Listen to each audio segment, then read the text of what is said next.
যেমন আমি কয়েকটা বলি। নবীজি যখন মক্কায় যখন দ্বীনের দাওয়াত দিতেন, দাওয়াত দেওয়ার সময় পাথর মারত আবু জেহেলের বাচ্চারা। আবু জেহেল, উতবা, শাইবা, ওয়ালিদ ইবনে মুগীরার মতো কাট্টা কাফেররা নবীর গায়ে পাথর মারত। নবীকে যখন পাথর নিক্ষেপ করত, এই সময় নবীজি একদিন বললেন, ইন্নী লা আরিফু হাজারান বিমাক্কাতা কানা ইউসাল্লিমু আলাইয়া। এরে দুষ্ট কাফেরেরা রে, আমি এখনো এই পাথরগুলো চিনি, যেই পাথরগুলো আমার নবুয়তির আগেও আমি পাশ দিয়ে গেলে আমি নবীকে সেই পাথরগুলো দাঁড়ায় দাঁড়ায় আওয়াজ করে সালাম দিত। পাথরগুলো নাড়াচাড়া দিয়ে নবীর সালাম দেওয়া শুরু করে দিত। এটা নবীর জন্য মুআজিজা। নবীর বাড়ি থেকে জান্নাতুল মুআল্লার দিকে যাইতে ডান পাশে একটা পাহাড় পড়ে, ওই পাহাড়ের জায়গায় দাঁড়াইয়া আবু জেহেল বলেছিল, তুমি কি করতে পারো কিছুটা দেখাও। নবী বললেন, আমি যদি চারটার দুইটা টুকরা করে দেখাইতে পারি তাহলে তুমি বিশ্বাস করবা। আবু জেহেল বললে, এটাও কি সম্ভব? নবী বললেন, হ্যাঁ সম্ভব। সুবহানাল্লাহ কও। তাহলে তুমি দুইটা টুকরা করে দেখাও। নবীজি পাহাড়ের উপরে উঠে গেলেন, ওই পাহাড়ের উপরে দাঁড়াইয়া এইভাবে করে আঙ্গুল দিয়ে ইশারা দিলেন। ইশারা দেওয়ার সঙ্গে সঙ্গে দেখা গেল চারটাকে একেবারে দুইটা টুকরা হয়ে পৃথিবীর দুই প্রান্তে চলে যায়। এটা ছিল আমার নবীর জন্য মুআজিজা। ওই পাহাড় থেকে একটু সামনে এসে বাম পাশে একটা মসজিদ আছে। এই মসজিদটার নাম হলো মসজিদে শাজারা, কেউ কেউ বলে মসজিদে নাখলা। এই মসজিদটার এখানে নবীজি হেলান দিয়ে দাঁড়ায় আছে। কি করতেছেন? দাঁড়িয়ে আছে। তো যখন দাঁড়িয়ে আছেন, বুঝতেছেন আমার কথা? যখন দাঁড়িয়ে আছেন এমন সময় আবু জেহেলের দল আসছে, কাফেররা আয়েশা বলতেছে, ভাতিজা দেখি তুমি এখন কি দেখাইতে পারো? তুমি যদি এখন অলৌকিক কিছু দেখাইতে পারো তাহলে আমরা ঈমান আনবো। বলে ঠিক আছে, তো আনবেন? ঠিক আছে আনবো। ঠিক ওই গাছটা ছিল খেজুর গাছ। কি গাছ? নবীজি এইভাবে খেজুর গাছের লগে হেলান দিয়া দাঁড়ায় আছেন। যখন নবীজি বলতেছেন তুমি কি দেখতে চাও, আবু জেহেল বলে যা দেখাও। নবীজি কিছু বলার আগেই খেজুর গাছ আওয়াজ দিয়ে বলতেছে, আশহাদু আল্লা ইলাহা ইল্লাল্লাহ ওয়া আশহাদু আন্না মুহাম্মাদার রাসূলুল্লাহ।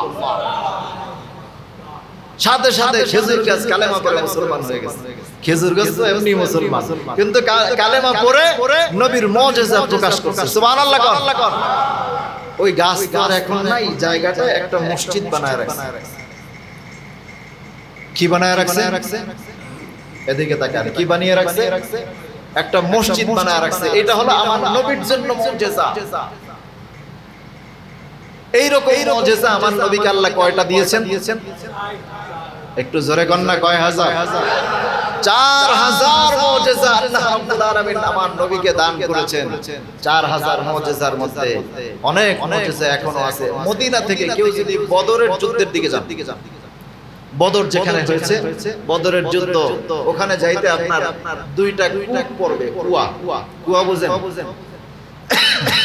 ওই কূপের কাছে গেলে একটা কূপের নাম হলো বীরে শেফা, মানে শেফার কূপ। বলো হুজুর এটা শেফার কূপ কিভাবে হলো? আমার নবীর মুআজিজার কূপ। সুবহানাল্লাহ। কেমন মুআজিজা? এই জায়গায় কূপের কাছাকাছি নবীজি বসেছিলেন। সাহাবায়ে কেরাম জিজ্ঞাসা করলেন, সাহাবায়ে কেরাম বদর যুদ্ধে যাচ্ছেন, সকলে পিপাসার্ত হয়ে আছে, পানি পান করবেন কিন্তু পানি নাই। কাফেলার কারো কাছেই কোনো মশকের ভিতরে পানি ছিল না। সবাই হতভম্ব হয়ে গেছে, এখন পানি পাবো কোথায়? কূপ পাবো কোথায়? নবীজি বললেন, তোমরা কূপ খোঁজা শুরু করো। খুঁজতে খুঁজতে দেখা গেল নবীজি যেই জায়গায় বসে আছেন ঠিক এই জায়গায় একটা কূপ আছে। বালুগুলো সরাইলেন, সরায় দেখলেন একটা ঢাকনা পাওয়া গেল। ঢাকনা সরানোর পরে দেখা গেল একটা কূপ পাওয়া গেছে। কিন্তু কূপ থেকে পানি উঠানোর পরে মুখে দেওয়ার সঙ্গে সঙ্গে মনে হয় যেন মুখ শেষ হয়ে যাচ্ছে। নবীজি বললেন, কি হয়েছে? সাহাবীরা বলতেছে, ইয়া রাসূলুল্লাহ, এই কূপের পানি খাওয়া সম্ভব নয়। বলে কেন সম্ভব নয়? এই কূপের পানি এত লবণ, এত লবণ দুনিয়ার কোনো মানুষ খাইতে পারবে না। আমার নবী বললেন, ঠিক আছে একটু অপেক্ষা করো। সঙ্গে সঙ্গে আমার নবীর একটু থুতু মোবারক কূপের মধ্যে ফালায়া দিলেন। সুবহানাল্লাহ। ফালায়া দেওয়ার সঙ্গে সঙ্গে 1500 বছর আগ থেকে এখনো পর্যন্ত ওই কূপের পানি বের হয়, কিন্তু সেই পানিটা দুনিয়ার সাধারণ পানির মতো না, মনে হয় যেন আপনার জন্য এক গ্লাস শরবত বানায় রেখে দেওয়া হয়েছে।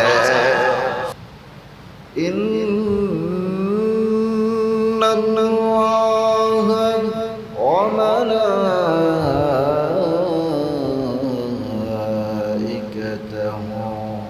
ইউসাল্লুনা আলান নবী ইয়া আইয়ুহাল্লাযীনা আমানু সাল্লু আলাইহি ওয়া সাল্লিমু تسليما اللهم صل على سيدنا ونبينا وشفيعنا وحبيبنا ومولانا محمد صلى الله تعالى عليه وعلى آله وأصحابه وبارك وسلم اللهم صل على سيدنا ونبينا وشفيعنا وحبيبنا ومولانا محمد صلى الله عليه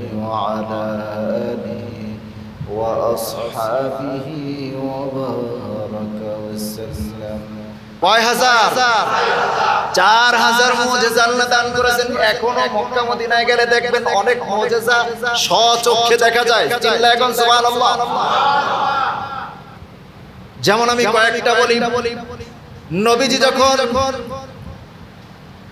মক্কায় যখন দ্বীনের দাওয়াত দিতেন, দাওয়াত দেওয়ার সময় পাথর মারত আবু জাহেলের বাচ্চারা। আবু জাহেল, উতবা, শাইবা, ওয়ালিদ ইবনে মুগীরার মতো কাট্টা কাফেররা নবীর গায়ে পাথর মারত। নবীকে যখন পাথর নিক্ষেপ করত, এই সময় নবীজি একদিন বললেন, ইন্নী লা আরিফু হাজারান ফি মাক্কাতা কানা ইউসাল্লিমু আলাইয়া। এরে দুষ্ট কাফেরেরা রে, আমি এখনো এই পাথরগুলো চিনি, যেই পাথরগুলো আমার নবুয়তির আগেও আমি পাশ দিয়ে গেলে আমি নবীকে সেই পাথরগুলো দাঁড়ায় দাঁড়ায় আওয়াজ করে সালাম দিত। পাথরগুলো নাড়াচাড়া দিয়ে নবীর সালাম দেওয়া শুরু করে দিত। এটা নবীর জন্য মুজিজা।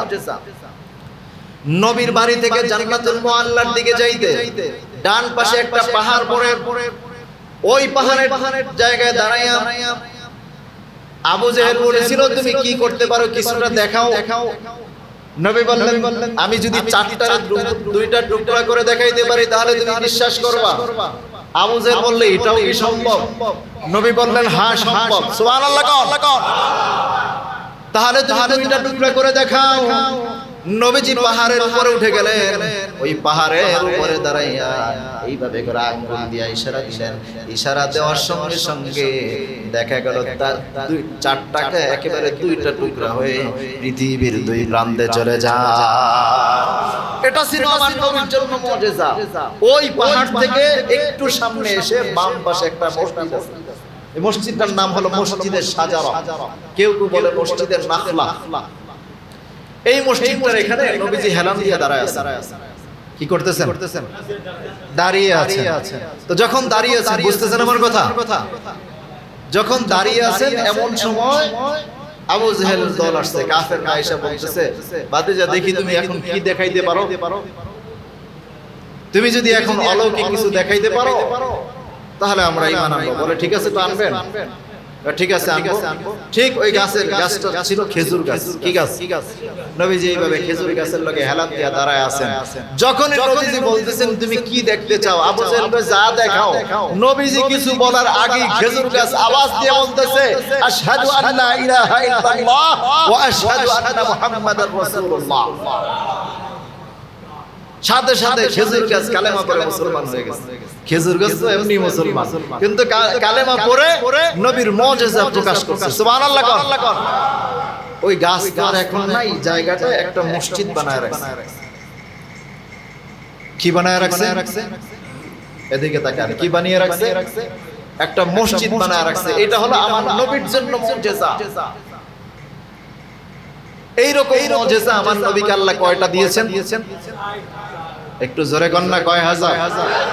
4000 মুজিজা আল্লাহ রাব্বুল আলামিন আমার নবীকে দান করেছেন। 4000 মুজিজার মধ্যে অনেক মুজিজা এখনো আছে। মদিনা থেকে কেউ যদি বদরের যুদ্ধের দিকে যান, বদর যেখানে হয়েছে, বদরের যুদ্ধ, ওখানে যাইতে আপনার দুইটা কূপ পড়বে। কুয়া বুঝেন?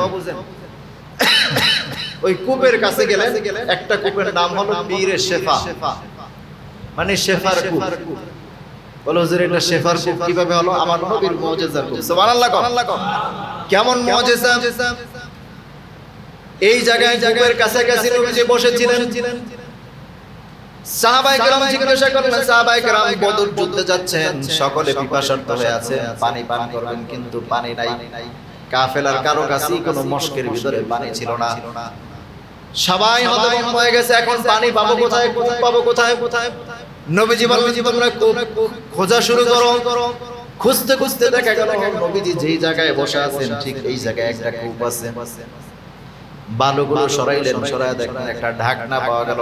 ঢাকনা সরানোর পরে দেখা গেল একটা কূপ পাওয়া গেছে, কিন্তু কূপ থেকে পানি উঠানোর পরে মুখে দেওয়ার সঙ্গে সঙ্গে মনে হয় যেন মুখ শেষ হয়ে যাচ্ছে। নবীজি বললেন, কি হয়েছে? সাহাবীরা বলতেছে, ইয়া রাসূলুল্লাহ, এই কূপের পানি খাওয়া সম্ভব নয়। বলে, কেন সম্ভব নয়? এই কূপের পানি এত লবণ, এত লবণ, দুনিয়ার কোনো মানুষ খাইতে পারবে না। আমার নবী বললেন, ঠিক আছে, একটু অপেক্ষা করো। সঙ্গে সঙ্গে আমার নবীর একটু থুতু মোবারক কূপের মধ্যে ফালায়া দিলেন। সুবহানাল্লাহ। ফালায়া দেওয়ার সঙ্গে সঙ্গে ১৫০০ বছর আগ থেকে এখনো পর্যন্ত এই কূপের পানি বের হয়, কিন্তু সেই পানিটা দুনিয়ার সাধারণ পানির মতো না, মনে হয় যেন আপনার জন্য এক গ্লাস শরবত বানায় রেখে দেওয়া হয়েছে। এখনো আমার বাসায় আছে ঢাকাতে, অনেকগুলো পানি নিয়ে এসেছি। এটা নবীর জন্য মুজিজা। এইরকম মুজিজা কয় হাজার? কথা বলে না, কয় হাজার? 4000 মুজিজা আল্লাহ রাব্বুল আলামিন দান করেছেন। সমস্ত মুহাদ্দিসগণ একমত, সমস্ত মুফাসসিরগণ একমত, আল্লাহ রাব্বুল আলামিন তার হাবিবকে যতগুলো মুজিজা দিয়েছেন, এই 4000 মুজিজার মধ্যে সবচেয়ে জীবন্ত এবং জ্বলন্ত মুজিজার নাম হলো আল কোরআন। ঠিক কিনা বলেন?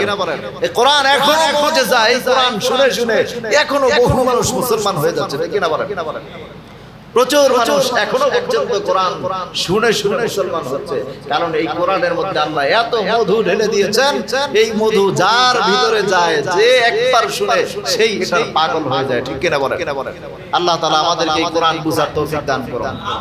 নবীর মর্যাদা বাড়ানোর জন্য আমরা চেষ্টা করব তো, নাকি নবীর সাথে বেয়াদবি করব? আল্লাহ রাব্বুল আলামিন আমাদের সবাইকে কবুল ও মঞ্জুর করুন। সকলে বলে আমিন। সবাইকে নবীর আশিক বানায় দেন। জোরে কোন আমিন। অন্ততপক্ষে জীবনে একবার হলো সেই মক্কা মদিনা আল্লাহ তাআলা আমাদেরকে নসিব করুন। চিল্লায় কোন আমিন। যারা একবার বা একাধিকবার গিয়েছেন তাদেরকে যেন আল্লাহ বারবার যাওয়ার সুযোগ করে দেন। জোরে বলেন আমিন। আল্লাহ তাআলা আমাদের সবাইকে কবুল ও মঞ্জুর করুন। সকলে বলে আমিন। হাদা মা কানা ইনদি ওয়াল ইলমু ইনদাল্লাহ।